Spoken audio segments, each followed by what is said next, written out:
xaraaradan ku qabiyo xaddhaafinan ku jeclahay miya xogoga logtahay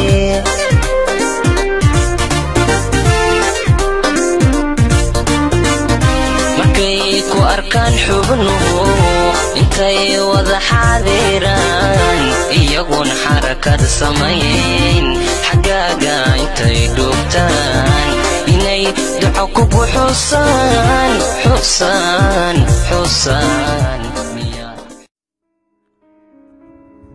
waqtiba waqti ayuu dhalaa jacaylkana la yaab ayuu dhalaa maanta waxaan sidaa ama wadaa fariin jacayl oo dhabar ku dhacday gabar lagu magacaabo Nasra oo ku nool dalka Sweden gaar ahaan caasimadda Stockholm gabadhani ayaa jeclaatay fanaanka caanka ee sanadka Qadar Ibrahim Qadar Kenyo waliba iyadoo aan la hadal lana kulmin qisadan ayaa ah mid dhaba waxa soo qoray Zaki Boy oo jooga isla dalka Sweden ee magaalada Stockholm ومعقول إنه مغلو قدر فرينتان هدي مغلنا وحن أقول باقينا فنان كعنك قدر إبراهيم كينيو إنه كسو الجواب عصيق قبل الصومالية سيان أقول بنو أيضنا لا يغماهم جعلكو قفبسي أمقاب أيوه هلا جعلك تصالح قف aragti ayuu ku helaa jacaylka qofna la dhaqan ayuu ku helaa qofna guurka kadib ayuu helaa jacaylka inta la yaabaysana waxa idin sharaxi doona inta waaya aragga ee soo maray jacaylka dhabta ah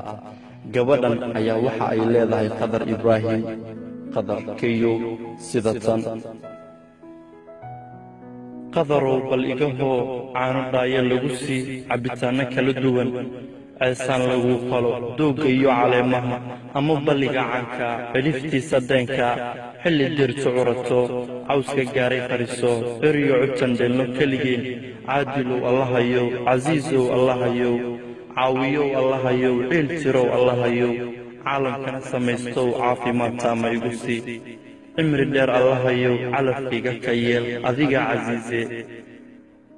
la wadaag asxaabtaada si loo gaarsiiyo ama uu u ogaado dhibteeda fanaanka caanka ee Qadar Ibrahim Qadar Kenyo lana soco urugadiyo xanuunka ututan qarsanay